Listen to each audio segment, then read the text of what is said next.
اور یہ جو ہے شہزادی حسن کا بھی اس میں کردار آیا ہے، اور زلف کا بھی کردار آیا ہے۔ زلف جو ہے یہ لٹ کی شہزادی حسن کی سہیلی رہتی ہے، اور وہ جو ہے باغ رخسار میں اس سے ملتی ہے۔ غمزہ جو ہے وہ عشق کا سپاہی رہتا ہے، خیال حسن کا غلام ہے، وہم جو ہے عقل کا وزیر ہوتا ہے، توبہ زرق کا بیٹا، رزق کا بیٹا، اور زہد پہاڑ کا نگراں ہوتا ہے توبہ۔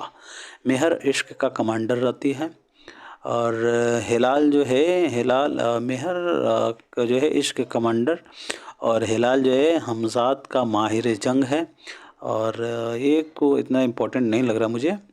اور اس کے علاوہ وفا یہ جو ہے سپہ سالار مہر کی بیٹی ہے، اور غیر یہ کردار امپورٹنٹ ہے، یاد رکھیے گا۔ غیر سبرس کا کردار، غیر جو ہے یہ مشہور ہے، امپورٹنٹ ہے۔ غیر جو ہے رقیب کی بیٹی ہے اور دل پر عاشق ہو جاتی ہے۔ صبر کا کردار بھی جو ہے پوچھا جاتا ہے، اور اس کے علاوہ جو ہے بادشاہ ناموس آب حیات کے بارے میں کہتا ہے کہ یا 100 مرد کے منہ کا پانی ہے، اور نظر جو ہے پکڑے جانے پر خود کو کیمیا گر بتاتا ہے۔ قامت اپنے غلام کی مدد سے نظر کو گھاس کے تہہ میں چھپا دیتا ہے، خیال حسن کی تصویر بناتا ہے، عقل اور عشق میں 4 دن تک جنگ چلتی ہے۔ چلیے جی، اب بڑھ جاتے ہیں سوال نمبر 84 کی طرف۔ پھر سے دعویٰ دلیل کا سوال ہے دوستوں۔ دعویٰ ہے بیدی عورتوں کی نفسیات کی عکاسی کا بہت بڑا فنکار ہے، اور دلیل اس کی ہے اس نے مختلف صورتحال میں عورتوں کی پیچیدہ نفسیات کی فنکارانہ عکاسی کی۔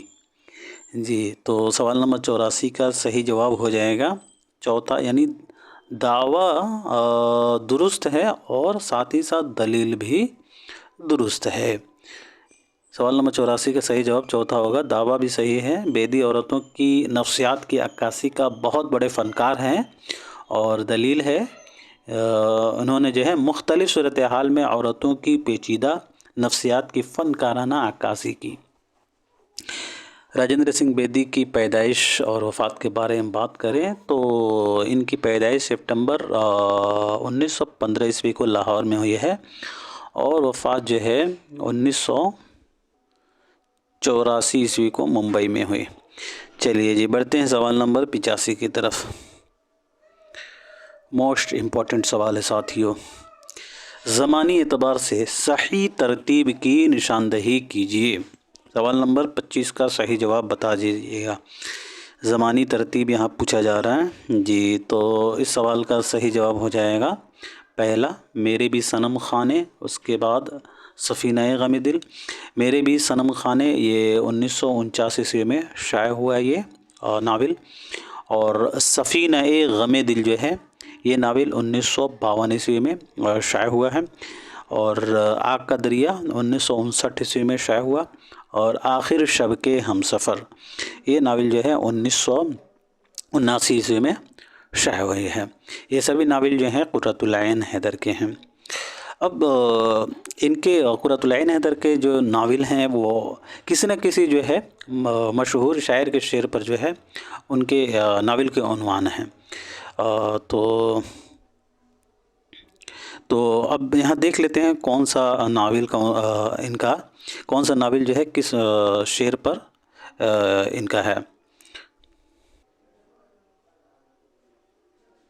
جی، تو یہاں بات کریں میرے بھی صنم خانے کی، تو میرے بھی صنم خانے اس ناول کا جو ہے یہ علامہ اقبال کے شعر سے اخذ کیا گیا ہے۔ اس ناول کا جو عنوان ہے میرے بھی صنم خانے، میرے بھی صنم خانے جو نام ہے یہ علامہ اقبال کے شعر سے یہ اخذ کیا گیا ہے۔ ان کا یہ شعر ہے، میرے بھی صنم خانے تیرے بھی صنم خانے، دونوں کے صنم خاکی دونوں کے صنم فانی۔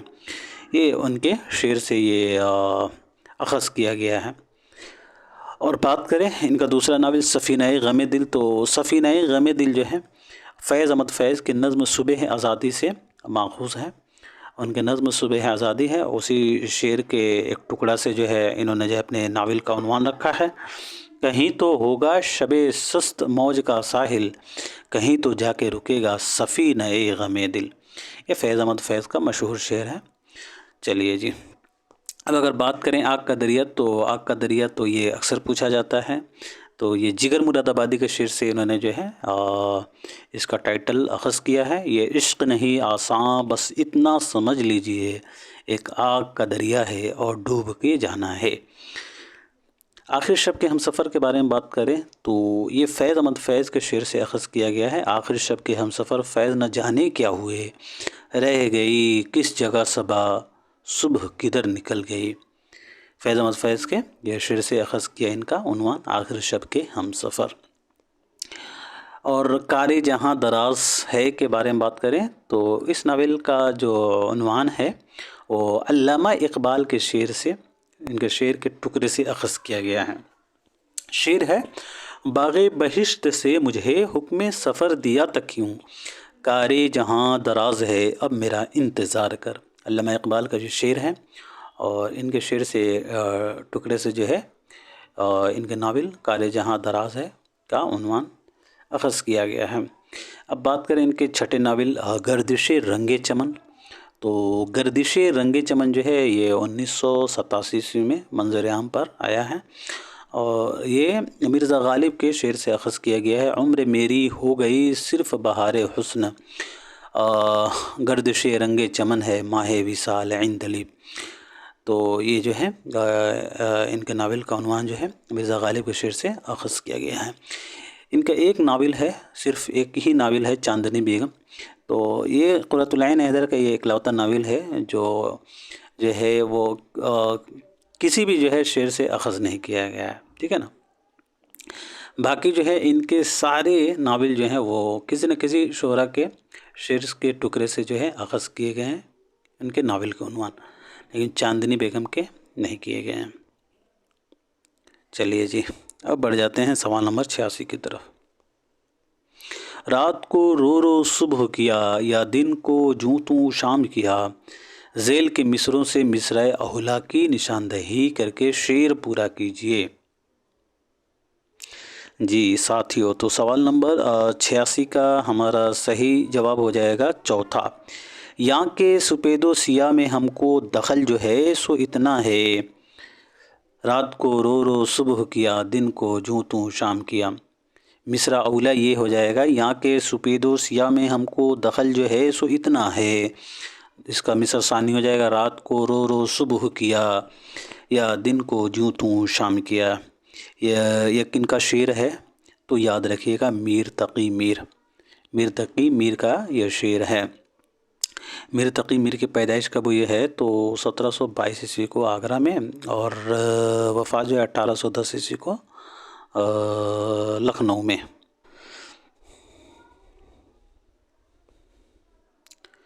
یہاں ان کے کچھ مشہور اشعار ہیں میر تقی میر کے، ان کے اشعار سے اکثر جو ہے سوالات بنتے ہیں، تو یہاں آپ ان کے اشعار دیکھ سکتے ہیں۔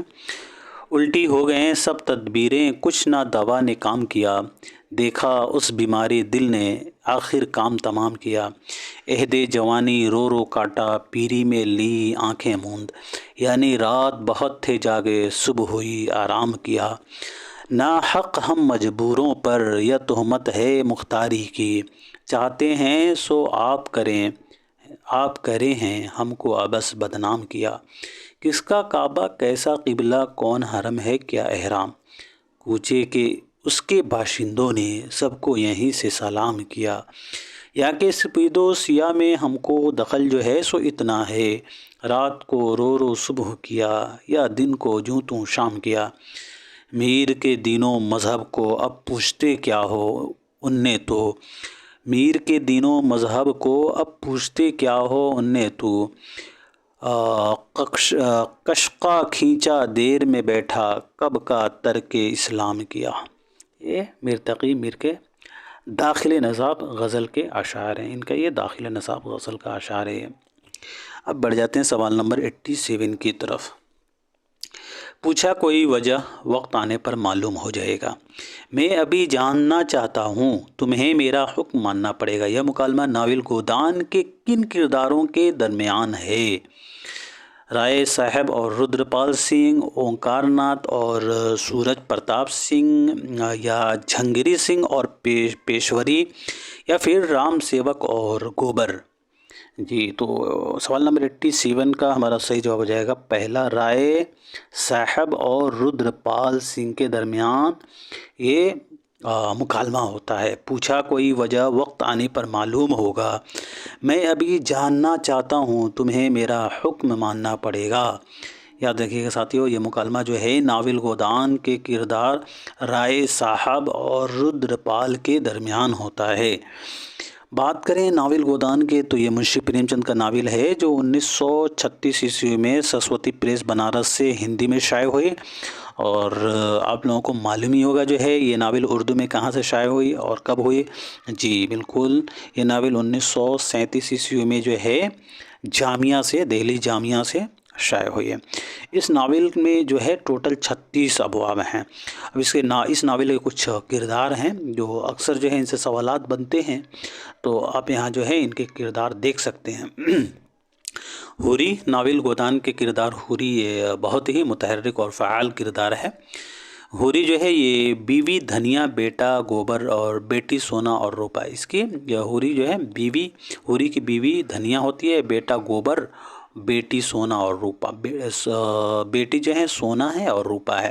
بیوی کا کیا نام ہے حوری کے؟ تو دھنیا، اور بیٹا کا گوبر۔ گوبر کی بیوی جھنیا رہتی ہے، یاد رکھیے گا، اس کے بیٹے کی بیوی جھنیا ہوتی ہے، اور جھنیا بھولا اہیر کی بیٹی ہوتی ہے۔ چنو گوبر کا لڑکا ہوتا ہے۔ صوبہ اور ہیرا حوری کے بھائی ہوتے ہیں۔ پنیا ہیرا کی بیوی ہے۔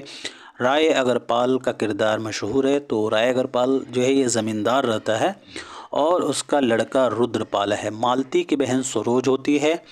داتا دین کا کردار جو ہے بہت پوچھا جاتا ہے، تو داتا دین کا کردار جو ہے آپ نے ضرور یاد رکھنا ہے۔ داتا دین پنڈت ہے جو ماتا دین کا لڑکا ہوتا ہے۔ مسٹر مہتا کا کردار بھی مشہور ہے، تو مسٹر مہتا فلسفہ کے پروفیسر ہوتے ہیں۔ مسٹر کھنہ جو ہے یہ بینک مینیجر ہے۔ اومکار ناتھ بجلی اخبار کا ایڈیٹر رہتا ہے۔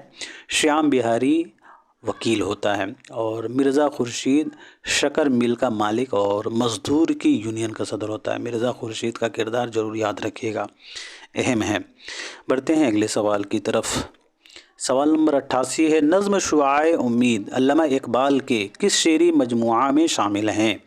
علامہ اقبال کے 4 شعری مجموعے ہیں۔ پہلا کون ہے؟ تو پہلا بانگ درا جو 1924 عیسوی میں منظر عام پر آیا۔ اس کے بعد جو ہے بال جبرائیل ہے جو 1935 عیسوی میں منظر عام پر آیا۔ تیسرا جو ہے ضرب کلیم جو 36 عیسوی میں منظر عام پر آیا تھا، اور آخری ارمغان حجاز جو آدھا اردو اور آدھا فارسی میں ہے، اور یہ 1938 عیسوی میں منظر عام پر آیا۔ جی تو نظم شعاع امید علامہ اقبال کے کس مجموعے میں شامل ہے؟ تو یاد رکھیے گا ضرب کلیم۔ ان کے داخل نصاب جو ہے ان کا جو نظم ہے شعاع امید وہ صرف ضرب کلیم میں شامل ہے، باقی ان کے جو 4 نظمیں ہیں، لالائے صحرائے ساقی نامہ، نظم لینن خدا کے حضور میں، اور ایک اور ہے ذوق و شوق، تو وہ جو ہے دوسرے ان کا شعری مجموعہ میں شامل ہے، یعنی کہ بال جبریل۔ چلیے جی، اب بڑھتے ہیں اگلے سوال کی طرف۔ علامہ اقبال کی پیدائش 1877 عیسوی کو یہ سیالکوٹ میں، اور وفات 1938 عیسوی کو لاہور میں۔ اگلا سوال دیکھیے گا، فعل اپنے معنی کے اعتبار سے کل کتنے طرح کے ہوتے ہیں؟ 4 قسم کے، 3، 2 یا پھر 5؟ جی تو سوال نمبر 89 کا صحیح جواب ہو جائے گا ہمارا دوسرا، یعنی 3 قسم کے۔ پہلا کیا ہوتا ہے؟ تو پہلا جو ہے فعل ماضی، دوسرا فعل حال، اور تیسرا فعل مستقبل، اور آپ لوگوں کو معلوم ہوگا یہ کیا ہوتا ہے۔ چلیے، فعل اسے کہتے ہیں، فعل وہ کلمہ ہے جس کے معنی میں کسی کام کا ہونا یا کرنا پایا جائے۔ بڑھتے ہیں اگلے سوال کی طرف۔ سوال نمبر ہمارا 90 ہے یہاں، ذیل میں سے کس کا تعلق معنیات سے نہیں ہے؟ معنیات سے کس کا تعلق نہیں ہے؟ جی تو سوال نمبر 90 کا صحیح جواب ہو جائے گا تاثر۔ تاثر کا جو ہے تعلق معنیات سے نہیں ہے، باقیوں کا ہے۔ بڑھتے ہیں سوال نمبر 91 کی طرف۔ نظامی بیدری کی مثنوی قدم راؤ پدم راؤ میں قدم راؤ پدم راؤ کا آپس میں کیا رشتہ ہے، کیا تعلق ہے؟ بیٹے باپ کا، راجہ وزیر کا، دادا اور پوتے کا، نانا نانی کا؟ جی تو سوال نمبر 91 کا صحیح جواب ہو جائے گا دوسرا، راجہ اور وزیر کا۔ اب بات کر لیتے ہیں نظامی بیدری کی مثنوی کے بارے میں۔ تو یہ اردو کی پہلی طبع ذات مثنوی ہے جسے نظامی بیدری نے لکھا تھا.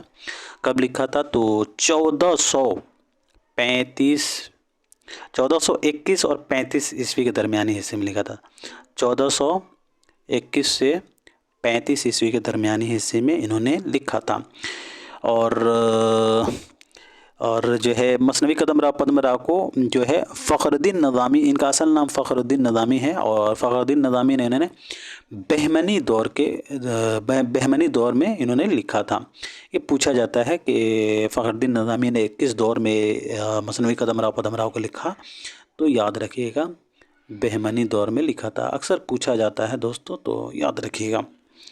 اور اس مثنوی کا نسخہ جو ہے عمر یافعی کے پاس تھا. عمر یافعی کے پاس تھا مثنوی قدم راؤ پدم راؤ کا نسخہ عمر یافعی کے پاس تھا. اور مثنوی قدم راؤ پدم راؤ میں ہندی اور مقامی الفاظ پائے جاتے ہیں، یعنی مثنوی قدم راؤ پدم راؤ میں جو ہے ہندی اور مقامی الفاظ کی بہتات ہے. اور مثنوی قدم راؤ پدم راؤ کا انتصاب جو ہے جمیل جالبی نے بابائے اردو کے نام کرتے ہوئے فارسی کا مشہور مقولہ حق بحقدار جو ہے سید درج کیا. حق بحقدار سید درج کیا ہے. یاد رکھیے گا 1973 عیسوی میں جو ہے جمیل جالبی نے مثنوی قدم راؤ پدم راؤ کو انجمن ترقی اردو پاکستان کراچی سے شائع کیا تھا. کب کیا تھا؟ تو 1973 عیسوی میں. اور جمیل جالبی نے جو ہے اس کا انتصاب جو ہے بابائے اردو کے نام مولوی عبداللہ کے نام جو ہے کرتے ہوئے فارسی کا مشہور مقولہ کا استعمال کیا ہے حق بحقدار سید. اور بات کریں اس مثنوی کے حوالے سے تو سب سے پہلے جو ہے نصیر الدین ہاشمی نے مثنوی قدم راؤ پدم راؤ کا تعارف کرایا تھا، اور اس کا نام بھی نصیر الدین ہاشمی نے ہی تجویز کیا تھا. اور مثنوی قدم راؤ پدم راؤ کے عنوانات جو ہیں فارسی میں، جتنے بھی عنوان ہیں وہ فارسی میں ہیں. اور اس مثنوی کردار قدم راؤ جو ہیرا نگر کا راجہ ہوتا ہے، اور پدم راؤ جو ہے یہ قدم راؤ کا وزیر ہے جس کے سر پر پدم ہوتا ہے. اور اکھر ناتھ کون ہے؟ تو اکھر ناتھ جو ہے وہ ایک جوگی ہوتا ہے. چلیے جی اب بڑھ جاتے ہیں سوال نمبر 92 کی طرف. افسانہ جیلا وطن قرۃ العین حیدر کے کس افسانوی مجموعے میں شامل ہے؟ ستاروں سے آگے، شیشے کا گھر، پتجھڑ کی آواز، یا پھر روشنی کی رفتار؟ جی تو اس سوال کا صحیح جواب ہو جائے گا پتجھڑ کی آواز. افسانہ جیلا وطن قرۃ العین حیدر کا افسانوی مجموعہ پتجھڑ کی آواز میں شامل ہے. بڑھتے ہیں سوال نمبر 93 کی طرف. لٹریری قابلیت کے لحاظ سے مرزا جیسا جامع حیثیت آدمی خسرو اور فیضی کے بعد آج تک ہندوستان کی خاک سے نہیں اٹھا. یہ عبارت کس کتاب سے ماخوذ ہے؟ مقالات سر سید، مقالات شبلی، یادگار غالب، یا پھر غبار خاطر؟ اس سوال کا ہمارا صحیح جواب ہو جائے گا یادگار غالب. چلیے جی اب بڑھ جاتے ہیں سوال نمبر 94 کی طرف. کلیم الدین احمد نے کس نقاد کے لیے کہا کہ اس کی خیالات ماخوذ اور نظر سطحی ہے؟ عالم مسرور، مجنوں گورکھپوری، علامہ شبلی نعمانی، یا پھر مولانا الطاف حسین حالی؟ فی الحال بات کر لیتے ہیں عالم مسرور کی پیدائش اور وفات کی. تو عالم مسرور کی پیدائش جو ہے 1911 عیسوی کو بدایوں میں ہوئی اور وفات 2002 عیسوی کو علی گڑھ میں. مجنوں گورکھپوری کی پیدائش کب ہوئی ہے؟ تو یاد رکھیے گا 1904 عیسوی کو خلیل آباد میں ہوئی ہے، اور وفات جو ہے مجنوں گورکھپوری کی 1988 عیسوی کو کراچی میں ہوئی ہے. شبلی نعمانی کی پیدائش کب ہوئی؟ تو 1857 عیسوی کو اعظم گڑھ میں، اور وفات 1914 عیسوی کو اعظم گڑھ ہی میں ہوئی. حالی کی پیدائش 1837 عیسوی کو پانی پت میں، اور وفات جو ہے 1914 عیسوی کو پانی پت ہی میں ہوئی ہے. جی تو سوال نمبر 94 کا صحیح جواب ہو جائے گا مولانا الطاف حسین حالی. کلیم الدین احمد نے جو ہے مولانا الطاف حسین حالی کے لیے کہا تھا کہ ان کے خیالات ماخوذ اور نظر سطحی ہے. بڑھتے ہیں سوال نمبر 95 کی طرف.